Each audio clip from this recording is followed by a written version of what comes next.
भारत जैसे बड़े लोकतांत्रिक देश में कोई भी ऐसा व्यक्ति नहीं है जो अपने आप को कानून से ऊपर समझ सकता हो या जो कानून के लंबे हाथों से बच सकता हो। तो आज कानून की प्रक्रिया पूरी होगी। जहां तक जांच एजेंसियों का सवाल है, सीबीआई, ईडी इत्यादि, ये प्रोफेशनल बॉडीज होते हैं। ये भावनाओं के आधार पर काम नहीं करते हैं, ये तथ्यों के आधार पर काम करते हैं। ये काम करते हैं कि फैक्ट्स क्या हैं, they work on the basis of facts. और जहां तक दिल्ली एक्साइज पॉलिसी का सवाल है, जो शराब नीति अरविंद केजरीवाल जी और उनके कैबिनेट ने, मनीष सिसोदिया ने बनाया दिल्ली में, हमने देखा है कि ये शराब नीति एक भ्रष्ट तंत्र का अड्डा था। भ्रष्टाचार को किस प्रकार बढ़ावा दिया है ये जनता जानती है। अब स्वाभाविक है, जब एक होलिस्टिक अप्रोच के साथ, एक सर्वांगीण अप्रोच के साथ सीबीआई और जांच एजेंसी आगे बढ़ती है, तो सबसे पहला सवाल उठता है कि क्या केवल मनीष सिसोदिया ने ही ये एक्साइज पॉलिसी बनाया या इसके पीछे कुछ और लोगों का हाथ था। और स्वाभाविक रूप से ये प्रश्न उठता है और जांच एजेंसी जानने की कोशिश करती है कि हु इज और who rather was the kingpin of the Delhi excise liquor scam. जो दिल्ली एक्साइज स्कैम, जो शराब नीति बनाई गई और ये जो भ्रष्टाचार हुआ है, उसके पीछे सरगना कौन है, कौन इसके पीछे दिमाग लगाए हुए है, यह सीबीआई और जांच एजेंसीज इसके जड़ तक पहुंचने की कोशिश करती है। और बहुत कुछ तथ्य आज जनता के समक्ष पब्लिक डोमेन में मौजूद है। क्या यह हकीकत नहीं है जो हमने अभी न्यूज़ में भी देखा और ये पब्लिक डोमेन में है कि मनीष सिसोदिया जी के जो सेक्रेटरी थे, उन्होंने मजिस्ट्रेट के सामने कबूला है कि ये जो 2021 में मार्च के महीने में दिल्ली एक्साइज पॉलिसी बनाने के लिए उन्हें कहा गया और उन्हें जो डॉक्यूमेंट दिया गया, वो अरविंद केजरीवाल जी मुख्यमंत्री के घर में हुआ। मुख्यमंत्री जी के घर पर मनीष सिसोदिया जी के सेक्रेटरी को ये सारे डॉक्यूमेंट दिए गए कि ये एक्साइज पॉलिसी है और इसे लागू कराना है। तो स्वाभाविक है, अगर मजिस्ट्रेट के सामने ऐसा बयान दिया गया है तो पूछताछ तो होगी। Who was the driving force behind this scam? ये जो शराब का स्कैम हुआ है दिल्ली में, उसके पीछे ड्राइविंग फोर्स कौन है, ये तथ्यों के आधार पर जरूर सीबीआई सामने लाने की कोशिश करेगी। मित्रों, जहां तक अरविंद केजरीवाल जी का सवाल है, अरविंद केजरीवाल जी को लगता है कि दस्ताने पहनकर भ्रष्टाचार करने से शायद भ्रष्टाचार पता नहीं चलता है। Just because I have wiped off my fingerprints, just because I have not left my fingerprints at the scene of crime, that does not mean I am absolved of the sin of committing the crime. मैंने दस्ताने पहन रखे हैं और मैंने मौकाए वारदात पर उंगलियों के निशान नहीं छोड़े हैं, उसका अर्थ यह नहीं होता है कि मैंने जुर्म नहीं किया है। अरविंद केजरीवाल जी, आपने मनीष सिसोदिया के दस्ताने पहन करके भ्रष्टाचार किया, शराब नीति में घोटाला किया। स्वाभाविक रूप से अब मौका आ गया है कि दस्ताने उतरने चाहिए। The gloves should be of and the country should know the hands which were responsible for massive corruption in the excise policy scam in Delhi. बंधुगण, पब्लिक डोमेन में एक और बहुत महत्वपूर्ण विषय है, वह विषय है विजय नायर का। ये विजय नायर कौन है? ये विजय नायर आम आदमी पार्टी का कम्युनिकेशन का हेड है। और ये जो दिल्ली की शराब नीति है, ये जो शराब घोटाला हुआ है, उस घोटाले का एक बहुत अहम कड़ी है। अभी थोड़े दिन पहले आप सभी ने न्यूज़ में देखा होगा कि ईडी ने, एनफोर्समेंट डायरेक्टरेट जो एक जांच एजेंसी है, इस एनफोर्समेंट डायरेक्टरेट के चार्जशीट में उन्होंने स्पष्ट रूप से लिखा कि ये जो विजय नायर है, उसने मीटिंग फिक्स करने की कोशिश की अरविंद केजरीवाल और समीर महेंद्रू। ये जो समीर महेंद्रू है, ये एक बहुत बड़ा सरगना है इस पूरे दिल्ली एक्साइज स्कैम का और एक बहुत बड़ी निजी कंपनी का मालिक है जो एक्साइज स्कैम में, शराब घोटाले में जो सम्मिलित था। तो विजय नायर ने कोशिश की इन दोनों की मीटिंग हो, अरविंद केजरीवाल और समीर महेंद्रू की।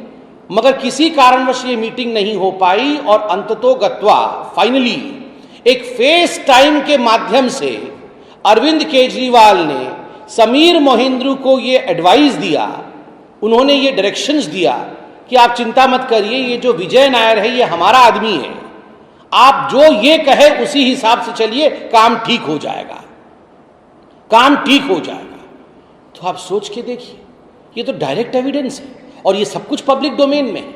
ये ईडी ने अपने चार्जशीट में लिखा है, तो क्या जांच हकीकत में नहीं होना चाहिए? Just because you are the chief minister, आप चीफ मिनिस्टर हैं, आप वीआईपी हैं, तो सवाल और जवाब ये आपके साथ नहीं होने चाहिए। आपने समीर मोहिंद्रू से बात किया, विजय नायर का इस्तेमाल किया और उसके बाद 15 किलो घी भी लिया। 15 किलो घी की कहानी आप जानते हैं किस प्रकार से 15 करोड़ रुपए 15 किलो घी के रूप में लिया गया। 15 किलो घी लेने के बाद आज आप आग में घी डालने की कोशिश कर रहे हैं, लोगों को भड़काने की कोशिश कर रहे हैं। जहां तक भारतीय जनता पार्टी का सवाल है, भारतीय जनता पार्टी ने डे 1 से, प्रथम दिन से ही कुछ सवाल अरविंद केजरीवाल जी पे दागे थे। हमें नहीं पता सीबीआई अरविंद केजरीवाल जी से क्या सवाल पूछेगी, ये जांच एजेंसी और अरविंद केजरीवाल के बीच का विषय है। अरविंद केजरीवाल जी शाम को जरूर बताएंगे, मगर हम बार बार 6 सवाल अरविंद केजरीवाल जी से पूछ रहे हैं और अरविंद केजरीवाल जी एक भी सवाल का सटीक जवाब नहीं दे रहे।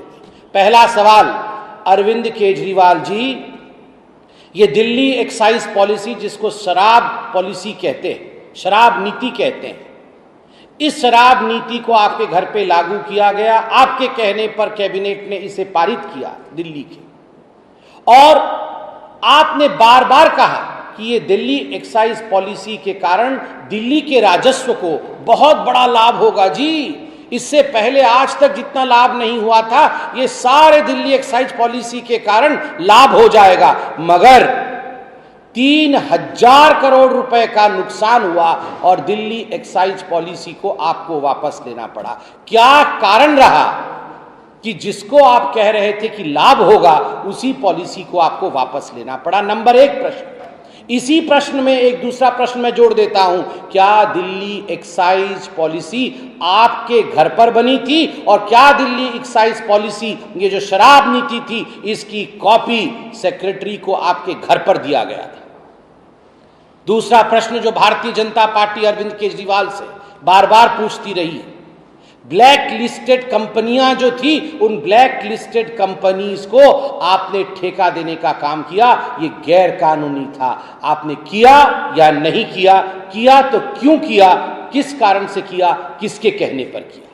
तीसरा, क्या ये हकीकत नहीं है कि जो होलसेलर्स थे, जो ठेकेदार थे, उनका जो कमीशन होता है शराब बेचकर, उस कमीशन को 2% से 12% बढ़ाने का काम किया और 6% कमीशन आपने ब्लैक मनी के रूप में पीछे के दरवाजे से आम आदमी पार्टी में लिया। इसी को शायद 15 किलो घी आप कहते थे। 2% से 12% कमीशन आपने बढ़ाया या नहीं बढ़ाया, इसका जवाब दीजिए। चौथा प्रश्न, क्या यह हकीकत नहीं है कि शराब नीति बनने से पहले एक कमेटी बनाई गई थी, जिस कमेटी में एक्साइज कमिश्नर भी थे?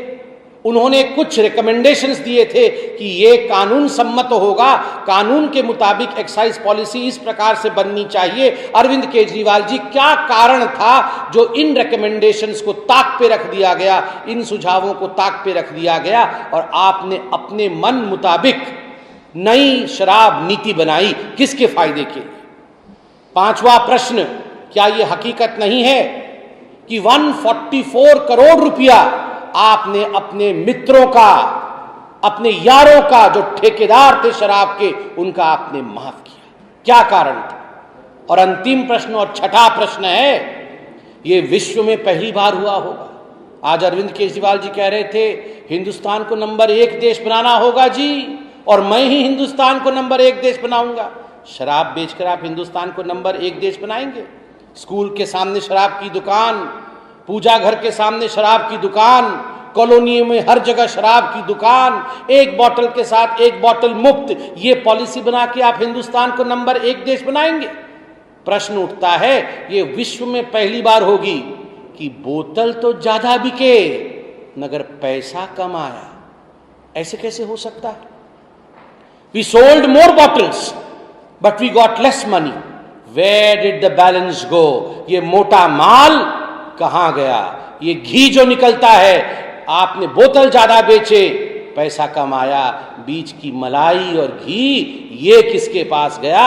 ये छठा सवाल है। अरविंद केजरीवाल जी, आज आपने प्रेस कॉन्फ्रेंस किया, आपने कहा कि भारत से मुझे बेइंतहा प्यार है। माफ करिएगा, आपको भारत से बेइंतहा प्यार नहीं, आपको अपने सत्ता से, आपको अपने पोजीशन से और आपको भ्रष्टाचार के पैसे से बेइंतहान प्यार है। उसका नाम भारत मत करिए, भारत को गाली देने का काम मत कीजिए। अरविंद केजरीवाल जी, आपने कहा कि ये जो भारतीय जनता पार्टी की सरकार है, ये लोगों को सीबीआई इन्वेस्टिगेशन के लिए बुलाती, उनको जेल में डालने की धमकी देती है और ये अहंकार है। केजरीवाल जी, आप आज से 10 साल पहले के वीडियो निकाल कर देखिए, वो डबल XL का शर्ट, आपका वो टीवी के सामने आना, आके हर दिन शाम को 4 बजे एक प्रेस कॉन्फ्रेंस करना।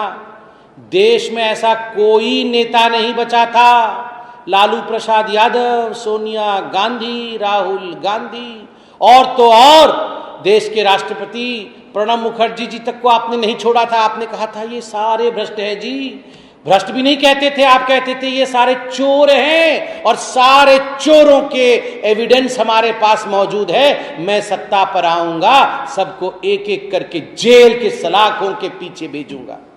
आप तो जेल के सलाखों के पीछे, आप सत्ता में थे नहीं।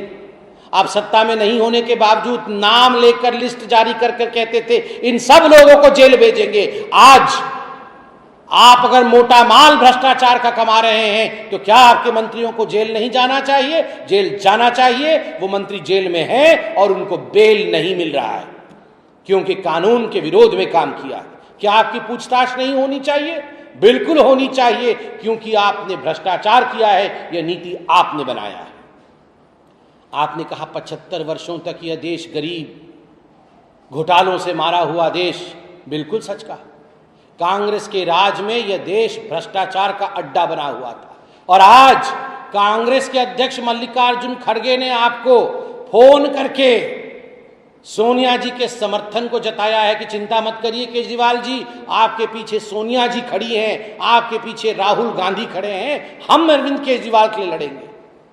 आज अरविंद केजरीवाल जी, सोनिया जी और राहुल जी एक हो गए हैं। ये भ्रष्टाचारियों की बारात निकली और आजकल एक ये नया फिनोमिना चल गया है।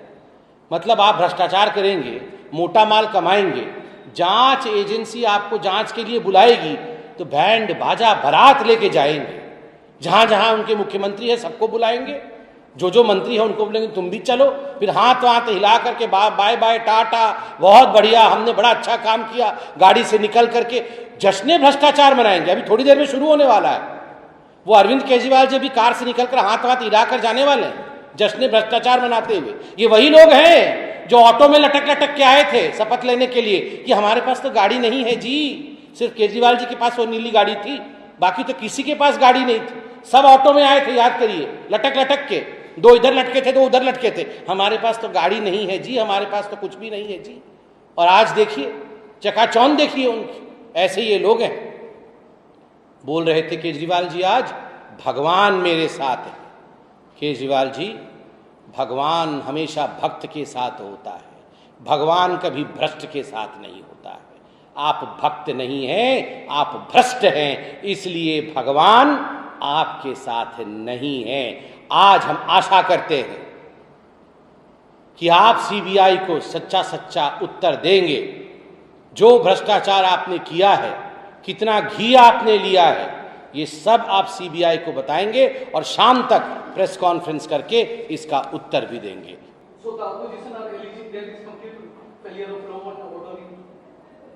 See, today I have held this press conference on a particular subject. As far as Atiq Ahmed etc. is concerned, a commission has been constituted and it would not be fair on my part to talk about this issue before the commission speaks. Thank you.